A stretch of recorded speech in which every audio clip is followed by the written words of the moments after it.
limit as x approaches 0 from the right, from the square of x cosine pi over x.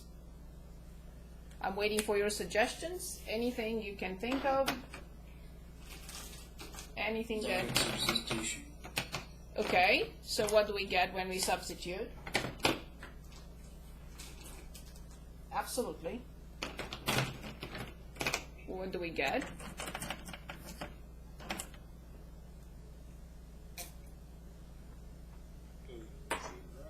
Yes? And this? 0. Undefined. We don't say undefined. Undefined is a function, but this is a limit. A limit cannot be undefined. Very good point. Maybe I never said this clearly. So when we calculate a limit, the limit can be infinity, negative infinity, dne, or a number. The undefined situation is for functions, not for limits. So we could never say that a limit is undefined. So I think I did not specify that clearly. Good. So then what do we do in this situation?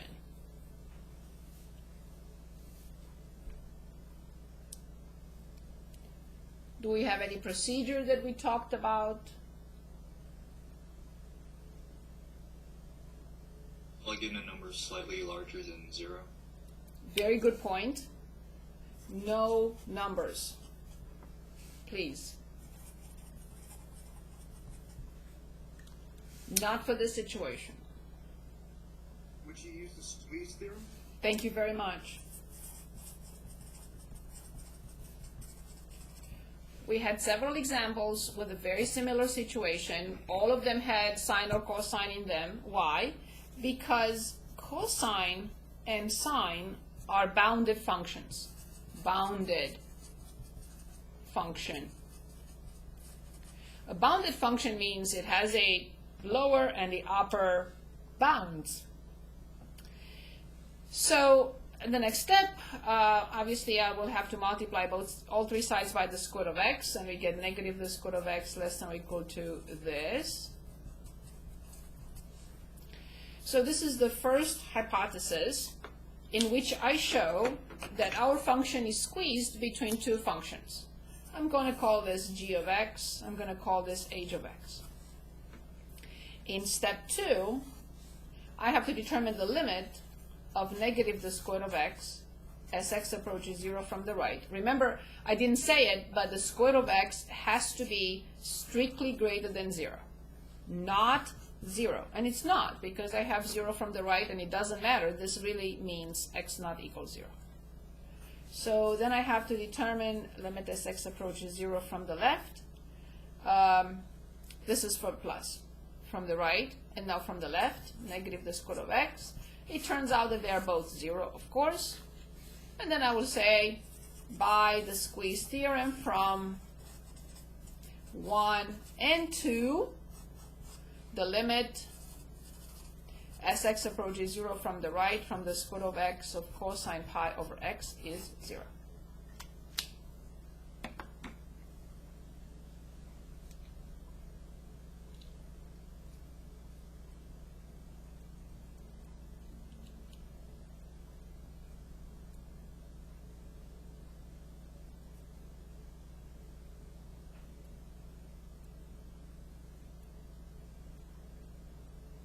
Any questions?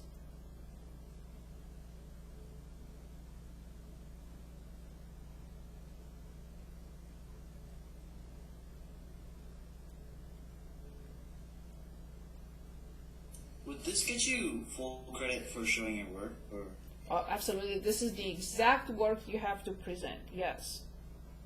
Okay. Yes, absolutely. Step by step, stating the theorem, determining step 1, showing that it's squeezed between two other functions, determining step 2, showing that the limits exist. That's exactly what we did with this function at all times. Yes. Good. Other questions about this one? Anything else? Anything else? I don't have a question about this one, but I have a question about another one. Yes, let's continue then. Number 9 Number 9. on the old test. Let me look at number 9. Actually, I wasn't finished Oh. writing down what you had put down. Just one more.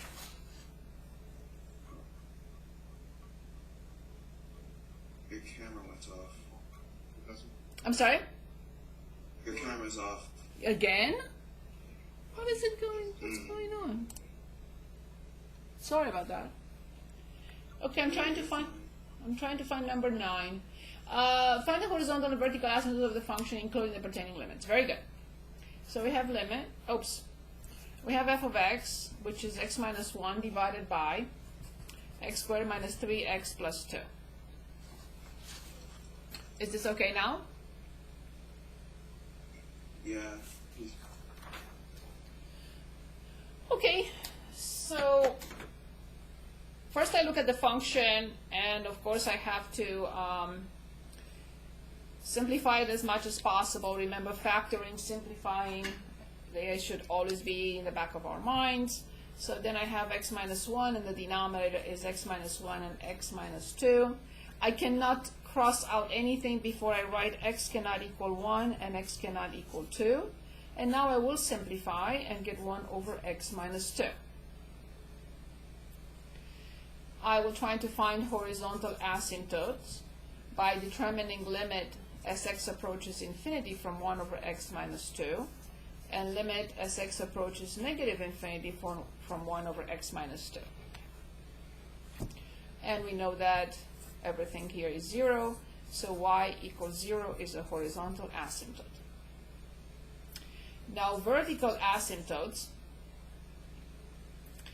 the factor that still stays in the function must be a vertical asymptote, for sure. But I have to show the limits. Limit as x approaches 2 from the left, and limit as x approaches 2 from the right, of 1 over x minus 2. 1 over x minus 2. So 2 from the left is 1.9, so this will be negative infinity. 2 from the left will be 2.1, so this will be infinity. Finally, holes, which is a removable discontinuity. All I have to show is that x equals 1 is a hole, so the point will be 1 comma. When I plug in 1, I get negative 1. So this is the hole.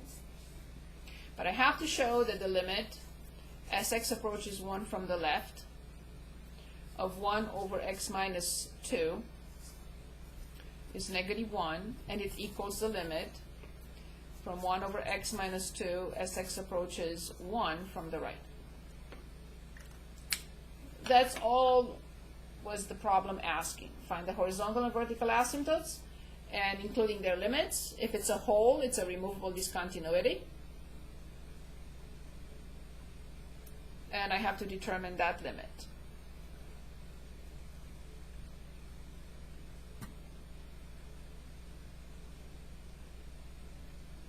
Is this sufficient? Is this okay?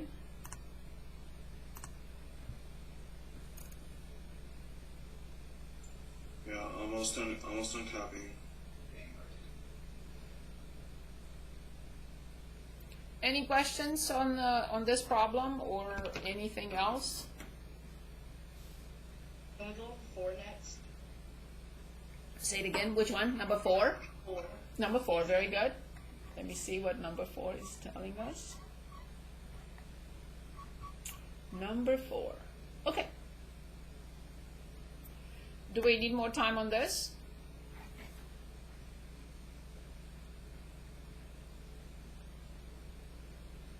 Nah, I'm done.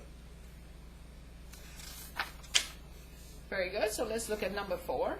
Number 4 basically tests whether you can summarize this information. That's all it does, really. You will see how important this is later. Okay, the first condition, it says limit from the left of -3 is 2. -3, the limit from the left of -3, they say, is 2. The limit from the right of -3, they say, is 0. The limit from either side of 2 is infinity.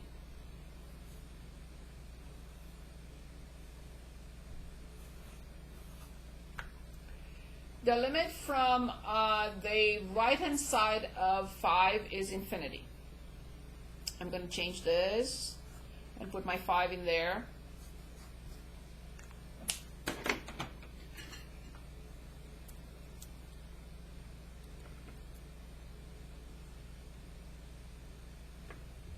What will I do without whiteout? The limit from the right is infinity.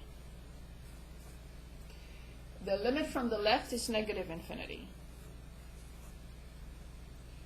The limit as x approaches negative infinity is 0. The limit as x approaches positive infinity is 0.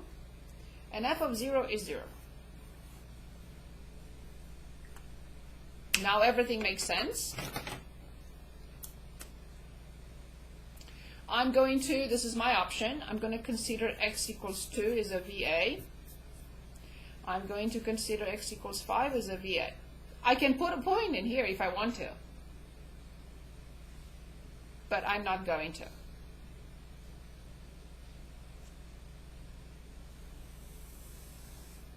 So here's my graph.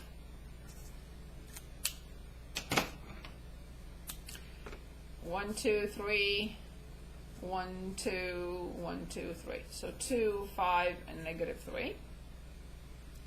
So at -3, the left limit is 2. The right limit is 0. This is y equals 0, horizontal asymptote. On the other side, it stands at 0. It does something, but it comes back and crosses at 0. And at 2, I consider it having a vertical asymptote, so I consider this. That's my option. It's not the only option. You can do whatever else you want. To the right-hand side of 2, it's coming from infinity.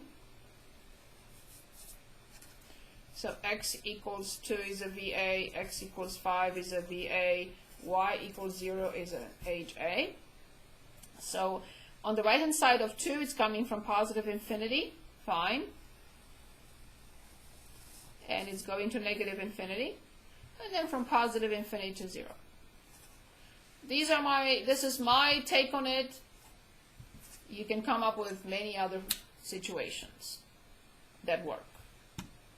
As long as the function fulfills all the given conditions, you can add on whatever you want.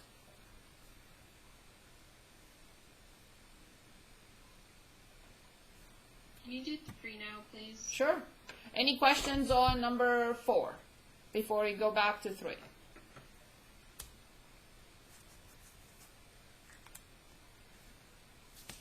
Any questions? Okay, let's see what 3 wants. Okay, so we have a piecewise defined function. And I want to caution you, thank you so much for saying this. Two things I would like to say about this. In Canvas, I was not able to put f of x, a brace, and present the branches. So you will see f of x equals blah, blah, blah, if f of x equals, and they will not overlap, of course, blah, blah, blah, if f of x equals blah, blah, blah, if. But remember, it's not really this, it's this. And I did say in the text, I said I apologize, I couldn't find a way of extending the brace. But you will see we'll have different x values, so of course it's the same function. Okay. Okay, so I'm asked to graph this function and answer some questions. The first thing I do, I determine the domain. That's my first concern at any point in time. So this is -1, 2, and 2 to infinity.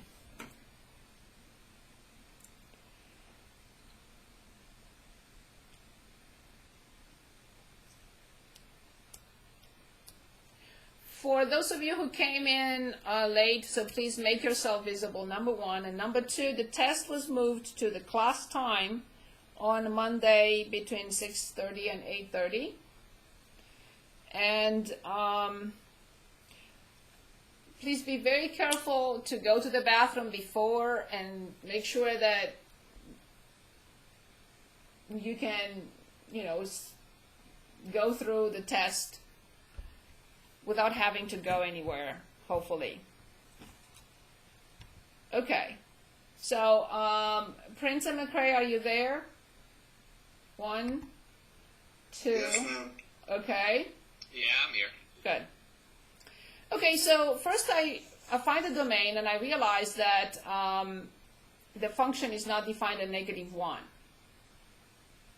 Okay, so the domain for this is everything but -1. So -infinity, -1, 0 has to be in the table, 2 has to be in the table, and then infinity. So I will jot down these intervals. So between -infinity and -1, I have the square root of 1 minus x. Between -1 and 2, I have x squared minus 1. And between 2 and infinity, I will be using x plus 2. The symbols under 2, immediately under 2, again, if you're using this method, are these. Parenthesis on the left, bracket on the right. So this is a radical function. I am going to plug in, let's say, -3. -3 with minus in front is 3 plus 1 is 4. The square root of 4 is 2. When I plug in -1, I have the square root of 2. On this side, when I plug in -1, I have 0. When I plug in 0, I have -1. And when I plug in 2, I have 3 inside the parenthesis. On the other side, 2 plus 2 is 4. And then 3 plus 2 is 5. That's all I need, and now I can answer any question they want.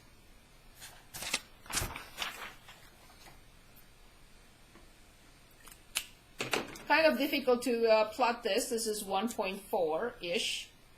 So -3, 2. -1, comma 1.4, so somewhere here, and it has to be an open point. And this is a radical function, which must look like this. Not a straight line. Then in the middle, we have a quadratic function. At 0 is -1. At -1 is 0, but an open point. The function is undefined at -1. And at 2, the function is 3. Also an open point. So here's the graph. Of course, at 1 is 0. I should put that in here. It's an x-intercept, and I can determine it. And then 2, 4, open full point this time. And 3, 5.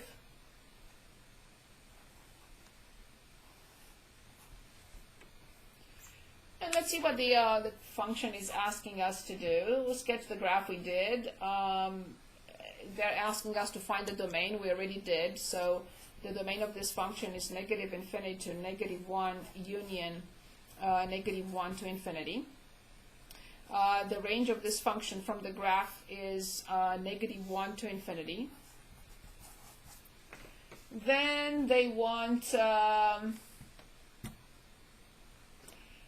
it does not have a removable discontinuity. So the explanation is there is no point at which limit from the left of A equals the limit from the right of A and not equal to the function value at A. So that's the definition of removable. Therefore, no removable discontinuity exists.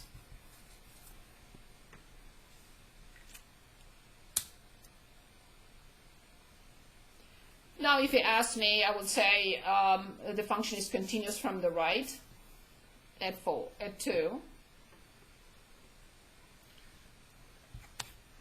but it has a jump discontinuity at -1 and a jump discontinuity at 2.